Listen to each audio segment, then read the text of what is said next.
रंजना ताई, रोहन और बाकी सब दल के जो भी पदाधिकारी हैं और मेरे भाइयों और बहनों, हम तो हमेशा मिलते हैं और जो जो आप बोलते रहते हो करने की कोशिश मैं जी जान से करते रहती हूँ। अभी इस बार जो समस्या आपने यहाँ पे रखी है उसमें से ब्रिज का उद्घाटन हो चुका है और ब्रिज का काम चालू भी है।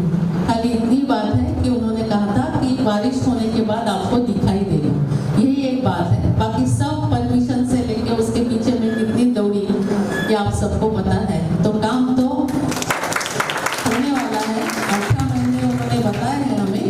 और ब्रिज का एक साइड का काम सर्वे का आज भी चालू है, तो ब्रिज तो जल्दी बन जाएगा, उसमें कोई दिक्कत नहीं है।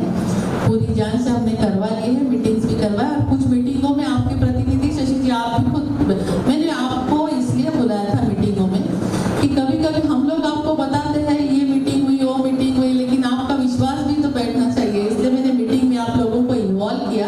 आप बैठिए, आप सुनिए अधिकारी क्या बोल रहे हैं, कहाँ तक गया है, क्या मैप है, आप सब समझ लीजिए। ट्रांसपेरेंसी रखना चाहती थी मैं, ये भी हमने काम करवा दिया है और आपको बारिश के बाद दिखाई देगा। इसमें गार्बेज के बारे में लिखा है, मुझे लगता है जो मैडम नहीं आई शायद, वो जो गार्बेज का प्रॉब्लम था जहाँ पे है वो जो कारण सीवरेज वाला, तो वो लगातार 4 दिन से मैंने उठाया है और अभी पूरी साफ सफाई करवा दी है। मैंने कहा था उनको कि वो हाईवा हटवा दीजिए पूरी तरह से, वहाँ पे जो रख दिया है कठिन की बसा खाली बोलते थे, वहाँ पे जो भी है जो रखे हैं गार्बेज के बीन्स वो भी मैंने डिस्ट्रीब्यूट करवा दिए। एक जगह पे आ गए थे, उसकी वजह से बहुत तकलीफ हो रही थी, मैं समझ सकती हूँ, लेकिन 4 दिन से वहाँ पे काम चालू है। अभी वहाँ पे कचरा नहीं होगा, इसकी गारंटी भी मुझे पीएमसी ने दी है। एक्चुअली आप गारंटी मांग रहे थे, हम लोग, हमारे मोदी जी गारंटी देते हैं वो तो होता ही है, और हम लोग भी गारंटी अगर देते हैं तो काम की जान से करते हैं। यहाँ पर भी गारंटी देंगे क्योंकि वाइडर जी एक अच्छा फेस है और आपको पता है कि मोदी जी को लाना है, मोदी जी को तो लाना है ना, आपको लाना है ना, तो मोदी जी को लाना है तो वाइडर जी को तो लाना ही पड़ेगा हमें। मोदी जी को लाना है तो वाइडर जी का अभी कमल नहीं है, धनुष्य बाण है, और धनुष्य बाण इस बार दबाना है आपको, वाइडर जी को जिताना है। तो हमारा जो मजबूत नेता है जो देश को संभाल रहा है, बहुत सारे काम कर रहा है और देश को आगे लेके जाने वाला है, 2047 में विकसित भारत बनाने वाला है, ऐसे मोदी जी को ये वोट जाएगा इनका, तो हमारे मोदी जी प्रधानमंत्री बनेंगे।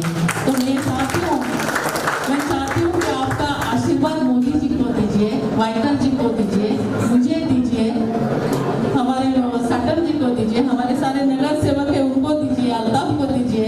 और ये जो काम है आप जो बता रहे हो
जीतें और जीतने के बाद आप लोग और आपका भाषण भी यहाँ पे सुनाइए, क्योंकि हमारे सामने वाले कौन है उनके बारे में तो सारी चीजें सामने आनी चाहिए, तो वो बताएंगे। इसलिए अभी वो उस बारे में नहीं बात करूँगी, उनको बात करने के लिए बोलते हैं। जो भी आतंकवादी घूम रहे हैं उसके बारे में वही अच्छी बात करेंगे।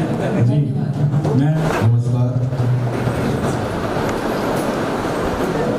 न्यू यारी रोड डिफेंस ट्रस्ट उसके माध्यम से हम यहाँ बुलाए गए या आए उपस्थित बाकी लविदर जी, अमित साटम जी, शशि रंजन जी, योगीवर दबड़ेकर जी, रंजना पाटिल जी, रोहन राठौर, अल्ताफ पेवेकर, जयेश पाटिल और यहाँ की उपस्थित सब भाइयों बहनों, मैंने ये आपका चार्टर ऑफ डिमांड फॉर यारी रोड वर्षावतार समाप्त किया।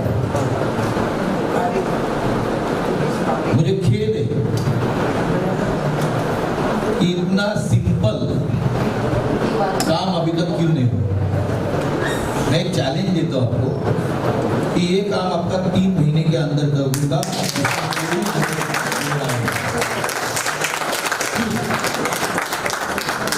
क्यों कि 92 के पहले योगेश्वरी क्या थी, अब जाना होगा, देखा होगा, सुना होगा। जहां दंगलों का राज था, 4 बार दंगल हुई थी और उसके अंदर ना रोड थे, ना रास्ते थे, ना शौचालय की व्यवस्था थी। रोड के ऊपर आप पब्लिक शौचालय को बोलते, वहां कोई बिल्डर नहीं आना चाहता था। वहां तो 92 के पहले जो दलदल थी, आज उधर ही मुंबई नंबर 60 जोगेश्वरी नहीं लिखते थे, अंधेरी लिखते थे। 93 उसी जोगेश्वरी का काया पालट मैंने कर दिया। आप जाके देखिए, आज ओबेराय भी आता है, कल्पतरु भी आता है, सभी लोग आते हैं। और इसीलिए एक अच्छी जोगेश्वरी, एक सुंदर जोगेश्वरी मैंने बनाई। मैं हर 3 महीने में, मैं कारपोरेटर था तो लोधी वार्ड में जाके हम लोग काम करते। मैं 92 से कारपोरेटर था, वहां 4 बार पहले शिवसेना पराभूत हुई थी। मैं चुन के 92 में आया 10,128 रुपये से, दूसरी बार आया 13,000 से, तीसरी बार आया 15,000 से और चौथी बार आया 18,000 से। क्यों चुन के दिया कि मैंने जोगेश्वरी का विकास किया, काम किया करके मुझे चुन के दिया। उसके बाद 2009 में एमएलए का इलेक्शन आया।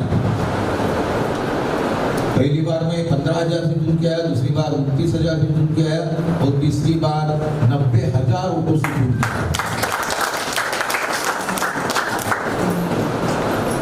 तो ये सिलसिला इसके लिए होता है कि आदमी काम करता है। और जोगेश्वरी में मुंबई में एक ब्रांड हो गए, रविंद्र वाइकर ब्रांड, काम का ब्रांड। जब हम मुंबई कारपोरेशन में पानी की समस्या थी तो आपको 90 लीटर पानी मिलता था, तभी मैंने मिडल वैतरना का धरम बांध दिया था। हादसा से 450 ml पानी देते थे, लाया था। हम लोग को 90 लीटर पानी मिलता था। मैंने जो अपर वैतरना और लोअर वैतरना के बीच में जो मिडल वैतरना लाया, उससे 450 ml और बादशाह से 450 ml पानी लाया। 900 ml पानी लाने की वजह से 90 लीटर की जगह आज हम 135 लीटर हर आदमी को पानी देते हैं मुंबई महानगर पालिका के माध्यम से।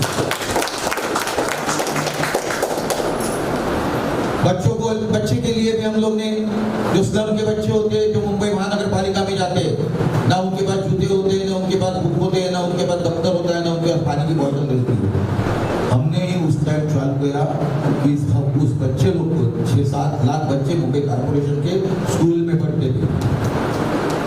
तो मैंने ही तभी प्रपोजल लाके पास किया, 27 चीजें देने का काम 200 करोड़ की लागत से तभी से चालू किया। आज तक मुंबई कारपोरेशन के बच्चों को 27 चीजें दी जाती है।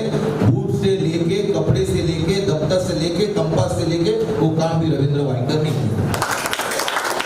खिचड़ी का जो था, पहले हम लोग मुंबई में यानी कि सेंट्रल गवर्नमेंट से चावल आता था, 5 किलो चावल बच्चे लोग को देते थे, तो खिचड़ी का मुद्दा भी मैंने ही कारपोरेशन के माध्यम से चालू कर दिया कि बच्चों को अच्छा खाना मिलना चाहिए। तो ये सब एसटीपी मैंने ही उस टाइम एसटीपी का जो प्रोग्रेस था वो मैंने चालू किया। क्यों चालू किया कि 2005 और 6 में जब बैठा था, तो 5 में 26 जुलाई 2005 में बहुत बड़ा बारिश हो गई थी और हमारे ब्रिजस्टोन ने कहा था 91 में कि बाबा मुंबई शहर में जो हर घंटे में जो ड्रेन है वो 25 मिलीमीटर पानी गिरने की क्षमता है, उतनी तक थी। और ब्रिजस्टोन ने वो ये कहा था कि 50 मिलीमीटर पानी प्रति घंटे गिरे, उसी प्रकार से ड्रेन होना चाहिए। वो काम भी रविंद्र वाइकर ने चालू कर दिया कि हर ड्रेन को 50 मिलीमीटर का घंटे में गिरे, वो भी काम हमने किया। सीसी पैसेज की भी शुरुआत मैंने की, जो मुंबई कारपोरेशन डेफिसिट में थी, वो 4 टर्म लगातार में स्टैंडिंग कमेटी बाला साहब के आशीर्वाद से मुझे मिला, जो 100 साल में पहली बार हुआ कि 4 टर्म रविंद्र वाइकर को मिला।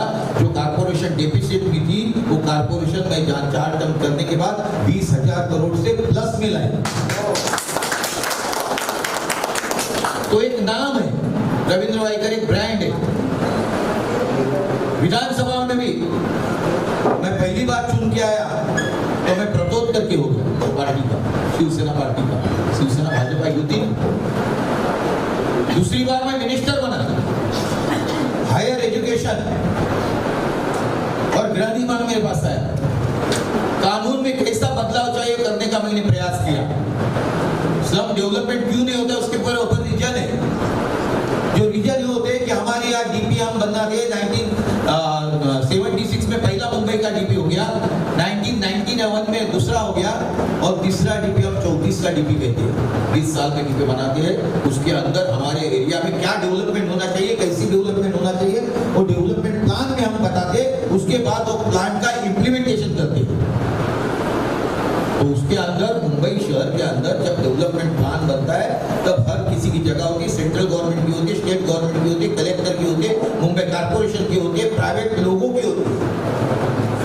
और तो हर लोगों की जब जगह होती है, तो डीपी में हर लोगों के लिए जो भी प्राइवेट ऐसे आरजी होगा तो आरजी के लिए कैसा डेवलपमेंट होना चाहिए, ये आरजी के ऊपर झोपड़पट्टी बैठती है, तो कॉमनली हमारे पास गाइडलाइन ही नहीं है, तो कैसा आरजी डेवलप हो जाएगा। स्कूल के प्लॉट के ऊपर कोई झोपड़पट्टी होती है तो कैसे डेवलपमेंट होना चाहिए। तो डीपी में, यूनी में, अर्बन डेवलपमेंट में ये सब किससे कि वो कैसे डेवलप करें होना चाहिए, हमने उन लोगों ने अभी 34 के डीपी में लाया है कि गार्डन के प्लॉट में, आरजी के प्लॉट में स्लम है तो उसके अंदर 65% में तुम डेवलपमेंट कर सकते हैं और 35% तुम गार्डन बना सकते हैं। ये काम भी कभी किया वो डीपी में के लिए मैंने 40 बैठक की। मुंबई कैसी होनी चाहिए उसके ऊपर में काम किया, तो एक मुंबई बदलने का काम किया है। आज आपने कहा कि बाबा हमारा विजन क्या है, हमारे यहाँ समुंदर है, बाजू में कोळीवाड़े हैं, उसका डेवलपमेंट क्यों नहीं होता है, तो गाइडलाइन नहीं है हमारे पास। जो समुंदर के आजू बाजू में डेवलपमेंट करने के लिए 500 मीटर दूरी तक हम लोग डेवलपमेंट नहीं कर सकते, तो ये बात किधर कहनी चाहिए, तो केंद्र में जाके कहनी चाहिए, इधर कह के कुछ फायदा नहीं है। हमारे यहाँ सिविल एविएशन का काम होना चाहिए। आपको मालूम है सिविल एविएशन यानी अपने यहाँ एयरपोर्ट है, एयरपोर्ट में एयर की ट्रैफिक हो जाती है, आप लोग बाहर जाने वाले ज्यादा लोग हैं, आधा घंटा पौना घंटा ऊपर ही घूमते हम लोग प्लेन में बैठ के। क्यों घूमते कि हमारे यहाँ एयरपोर्ट के बाजू में जो झोपड़पट्टी है उसका डेवलपमेंट नहीं हुआ, उसका विषय भी हम केंद्र में निकाल के उनको अच्छे कर देंगे, तो वहां अपन दूसरे रन में 2 रन में बना सकते हैं। तो ये कहाँ जाना चाहिए, उधर रहना चाहिए। हमारे यहाँ सिविल एविएशन जो होती है वो 4 किलोमीटर के अंदर हाइट हमें डिक्लेयर कर देती है, यानी वो कितनी हाइट होनी चाहिए। हमारे पास बेंचमार्क है, समुद्र सपाटी से लेके हमारे हर एरिया में बेंचमार्क लगा है, उसके माध्यम से हमें हाइट मिलती है। हम हाइट यहाँ सिविल एविएशन का एप्लीकेशन करते हैं तो यहाँ से हमें हाइट दी जाती है, मगर हमारे बेंचमार्क से इन्होंने दी हाइट माइनस करने के बाद हमें जो हाइट मिलती है उससे हम डेवलपमेंट कर सकते हैं।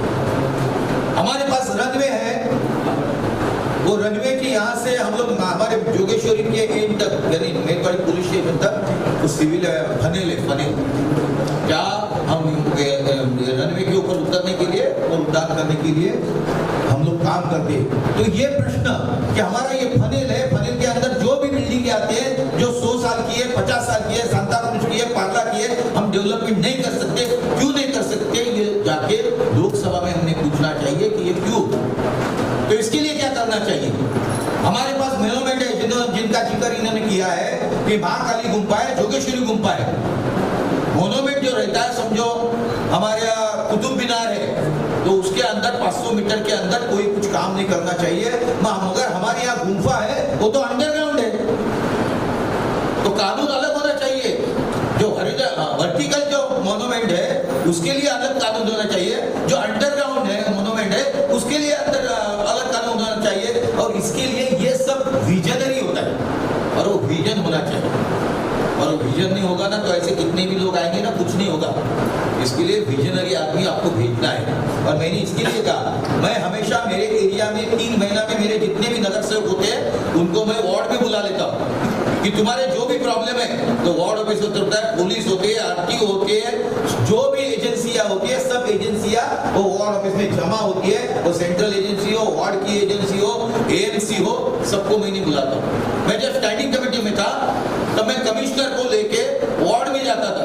हर वार्ड में मैं 3-3 बार गया हूँ कि वहाँ के लोकल प्रॉब्लम जो फाइलें हैं वो वहाँ जाके हम खत्म करें तो अच्छा होगा। इसीलिए जयराज पाठक से मैंने स्टैंडिंग कमेटी के माध्यम से मुंबई के 24 वार्ड है, पूरे 24 वार्ड में जाके मैं उनके प्रॉब्लम सॉल्व करता था। उनको आने से हम उधर जाएंगे तो प्रॉब्लम सॉल्व होती है करके मैं हर वार्ड में मेरे केज के अंदर मेरे सभी नगर सेवकों और पी साउथ मेरा एरिया आता है, मेरा गोरेगांव, जोगेश्वरी और अंधेरी आता है, तो वहाँ 3 महीने में एक मीटिंग लेता हूँ। और जो भी जनता आ रही और एक बाजू में ऑफिसर बैठे, दूसरी बाजू में हमारे लोक प्रतिनिधि और हमारे काम करने वाले लोग आते हैं, और 3 महीने के अंदर मैं उधर के उधर फैसला देता हूँ जो मैंने 2005 से शुरू किया था। तो मेरे को ये कुछ लगता ही नहीं है, ये एक दिन का मेरा काम है, एक दिन का। तो आप 5 साल क्यों वेट करते हैं? मेरे को कल बोले तो मैं कल भी कर सकता हूँ, मगर मेरे को टाइम नहीं है।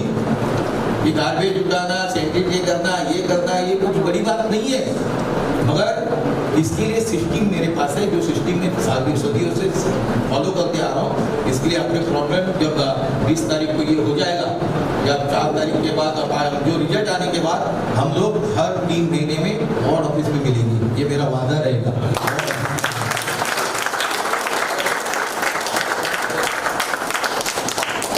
ये मेरा वादा रहेगा। हर अभी जाके जोगेश्वरी का किसी भी आदमी को पूछिए, वार्ड में पूछिए, के ईस्ट वार्ड में पूछिए, के साउथ वार्ड में पूछिए। मैंने देखा मेरा एरिया बढ़ रहा है, मैंने मेरे वार्ड के 2 वार्ड किए, के ईस्ट एक के नॉर्थ, के ईस्ट और के नॉर्थ की लोगों को जल्दी से जल्दी सुविधा मिले। तो ये प्रॉब्लम कुछ नहीं, जो करने वाला आदमी है इसके लिए कुछ नहीं है। इसलिए मेरा जनता दरबार होता है। मैं जब कोकन में गार्डियन मिनिस्टर था, आप कोकन में जाते होंगे तो मालूम होगा आपको, तो वहाँ भी 9 तालुके थे मेरा रत्नागिरी जिला में। मैं वहाँ भी हर तालुके में जबरदस्त प्रत्येक तालुके में जनता दरबार है। ऐसा ही जनता दरबार मेरा वार्ड में बढ़ता है। हर 3 महीने में जाके कोई भी वार्ड ऑफिसर को पूछिए, या जयराज पाठक जी से अभी फोन मिलाइए, मैंने उनको कितनी हर वार्ड में 3-3 बार लेके वहाँ फाइल क्लियर की, वहाँ जगह पे जाके। इसके लिए ये प्रॉब्लम नहीं है, ऐसा प्रॉब्लम बोलो ना कि मैं सॉल्व नहीं कर सकता, ऐसे प्रॉब्लम चाहिए।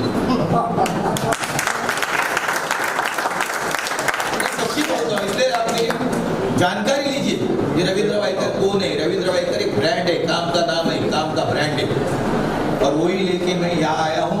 आपके प्रश्न तो सॉल्व होंगे, और ज्यादा कोई प्रश्न होंगे, ओसी नहीं मिला है और कुछ नहीं मिला है, कुछ ऐसा ही है, वो कुछ बता दीजिए कि होता नहीं, टीम कन्वेंस चाहिए। बहुत बहुत धन्यवाद आपके आश्वासन से। मैं आश्वासन नहीं देता, मैं वचन देता हूँ, नहीं करो। आपके आश्वासन से हम आश्वस्त हैं। नहीं पूछ के आप मेरे को वापस बुलाए, 2 दिन के बाद मुझे बुलाए। वही मैं आ रहा हूँ, और मैं आपको और बाकी भी जितने आप आपके साथ जितने लोग हैं, जिनमें से बहुत मेरे साथ और आप सब काम करते हैं, आपको बहुत बहुत बेस्ट विशेष देते हैं। भगवान करे आप हमारे प्रतिनिधि बनकर आए आएंगे ही, क्यों आप उनके देने वाले मुझे जी, जिसको जिताना है। तब हम आपको फिर से यहाँ पर सबके साथ लेके Yes, आएंगे, sure. आपका स्वागत करेंगे और टाइमलाइन करेंगे। फिर आपके साथ हम मैं चाय पीने को इधर भी आऊंगा पिलाएंगे तो, मगर मैं वहाँ 3 महीने में मेरा शेड्यूल ही रहता है कौन से वार्ड में जाने का, कौन से नहीं जाने का। मगर यहाँ जो बात है वो लोकसभा इलेक्शन की, ये तो मेरे लिए मामूली है। आप लोकसभा इलेक्शन में मुझे मुंबई का प्रतिनिधित्व करना है, महाराष्ट्र का प्रतिनिधित्व करना है, तो बड़े बड़े चैलेंज है वो स्वीकारना है मुझे। जब मेरे जैसा एक नगर सेवक देखा मैंने, सिटी में हम लोग क्लब बनाते, मैंने पहले ही टर्म में मातोश्री नाम का क्लब बनाया, आपको मालूम है कि नहीं मालूम है, जंगल में बनाया, महाकाली गुफा के बाजू में। पैसा नहीं था मेरे पास 1 रुपया भी। जो यहाँ एडवोकेट भी आए VK अशोक जी, इनको भी मालूम होगा, वो भी एडवोकेट है। तो यहाँ कोई मेंबर होंगे मेरे मालूम नहीं, आपको पाटिल महंगे तुम्हारा 20-25 साल पूरे हो गए, 25 साल। जब मैं एक सादा नगर सेवक होके करोड़ों रुपए का प्राइवेटली मुंबई महानगर पालिका के आरजी का ऊपर का उधर 5 एकड़ के अंदर मैं क्लब बना सकता हूँ 23 एक्टिविटी के साथ, ये तो क्या कुछ भी नहीं है। इसलिए मैं कहा कि एक प्रोवाइडर एक ब्रांड है, काम का ब्रांड है।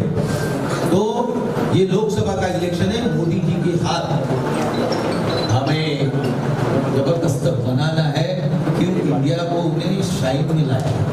जैसे इन्होंने कहा साटम जी ने कि मोदी जी भी एक ब्रांड है, ये हमारे देश का ब्रांड है, हमारे भारत का ब्रांड है नरेंद्र मोदी, और वो ब्रांड चलना चाहिए, उसको हमें सपोर्ट करना चाहिए। उसके लिए बार बार मोदी सरकार आनी चाहिए कि हमारा ब्रांड सब कुछ कर सकता है, युवाओं के लिए कर सकता है, महिलाओं के लिए कर सकता है, फार्मर के लिए काम कर सकता है, और उन्होंने दिखाया है, चांद के ऊपर भी ले जाके दिखाया। और यहाँ की हमारी सरकार भी, शिंदे सरकार, इन्होंने 1.5 साल में बताया है कि काम कैसा होना चाहिए। आप बोलते रास्ते खोदे, पहले स्टैंड खोदे नहीं जाते थे, आज 6000 करोड़ के रास्ते मुंबई शहर में सीसी पैसेज का काम 1 साल के यानी 6 महीने के अंदर चालू कर दिया है। हमारे पास पैसा है। जब मैं बैठा था स्टैंडिंग कमेटी में, डेफिसिट में थी, मैं जाने के बाद में 20,000 करोड़ से प्लस में लाई, उसके बाद अभी 92 करोड़ के हमारे पास रिसीप्ट है जो मुंबई कॉर्पोरेशन के पास है। जब 92 करोड़ हमारे पास है मगर हम काम नहीं करेंगे तो नहीं जमता है। इसके लिए उन्होंने निर्णय लिया कि मुंबई कॉर्पोरेशन के माध्यम से 6000 करोड़ के सीसी सीमेंट कंक्रीट रोड बन जाएंगे और उसका काम हर मुंबई में गलियों में चालू है कि नहीं। देखो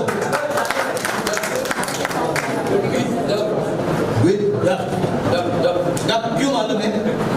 डब क्यों कि जो एम्यूनिटी बाकी की होती है, सब वायर है, ये है, तो खुदाई नहीं हो और ज्यादा से ज्यादा एक बार सीसी तोड़ देते तो खराब हो जाता है।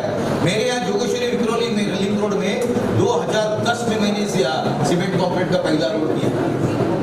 आपके यहाँ यारी रोड के इधर अंडरग्राउंड पानी लाने का काम, जब तुम्हारे यहाँ 16 किलोमीटर से पानी वेरावली 1 नंबर 2 नंबर से पानी आता था, से वही बताता हूँ, यानी याद करके देता हूँ आपको।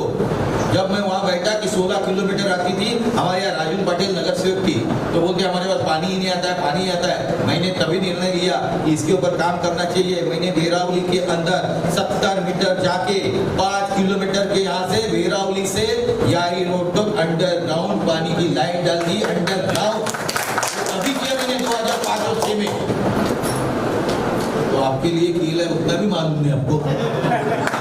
अब आपने ये सारी बातें खुलासा कर दिया और आश्वासन दे दिया। ये सब करता हूँ, करूँगा आपके सामने। शायद नया हूँ मगर काम तो पूरा खुद करके जाऊँगा, यह आश्वासित करता हूँ।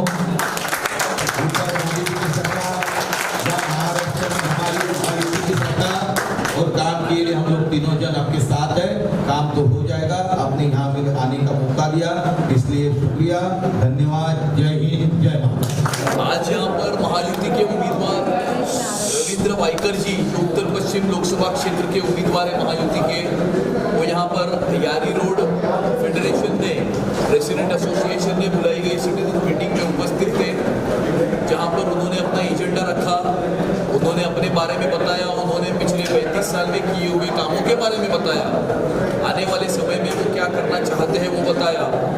और यहाँ पर लोगों ने उन्हें एक चार्टर ऑफ डिमांड्स भी दी थी, और वो चार्टर ऑफ डिमांड्स जो है उन्होंने एक्सेप्ट करके उन सारे मुद्दों को चुन के आने के 3 महीने के अंदर ये सॉल्व करने का उन्होंने आश्वासन भी यहाँ पर दिया है। और उन्होंने उसके साथ में ये भी कहा है कि जो चार्टर ऑफ डिमांड्स है वो बहुत सारी कॉरपोरेशन से निगडित आसान काम है उनके लिए, तो उन्होंने लोगों को भी आह्वान किया कि ऐसा कोई मुश्किल काम उन्हें वो करने के लिए दे, ताकि जो उनके लिए भी एक चैलेंज हो। और लोगों का भी यहाँ पर बहुत ही उत्स्फूर्त इस प्रकार का प्रतिशत जो है या रिस्पॉन्स जो है वो लोगों को मिला, क्योंकि मुंबई के लोगों ने Mumbai vote 20th of May, और मुंबईकरों ने नरेंद्र मोदी जी को फिर से तीसरी बार प्रधानमंत्री करने का निर्णय जो है वो ऑलरेडी किया है। और नरेंद्र मोदी जी के उम्मीदवार उत्तर पश्चिम लोकसभा क्षेत्र में रविंद्र वाइकर जी है, और भारी वोटों से रविंद्र वाइकर जी चुन के आएंगे और फिर से तीसरी बार नरेंद्र मोदी जी इस देश के प्रधानमंत्री विकसित भारत का सपना साकार करने के लिए बने। आप इतने स्ट्रॉन्गली इनिशिएटिव ले रहे हैं एरिया में, every time, what would you like to ask? देखिए, इलेक्शन ये जो है बहुत महत्वपूर्ण इलेक्शन है हम सब के लिए, देश के लिए। हम एक बड़ा मजबूत प्रधानमंत्री इस देश को देना चाहते हैं, लेकिन साथ साथ हम ये भी चाहते थे कि जो भी लोकल लोगों की परेशानियां हैं, क्योंकि हर एक को अपना दर्द जो है सबसे बड़ा दर्द लगता है, तो वो भी हमने उनके सामने पेश किया। लेकिन मुझे लगता है कि पब्लिक को जो आश्वासन हमारे अमित सातम जी और भारती लवेकर जी ने दिया, जो आज तक हमारे साथ खड़े रहकर ये समस्याओं को पूरा करते रहे, और उन्होंने भी ये कहा कि भाई ये जो जितनी समस्याएं इस इलाके की हैं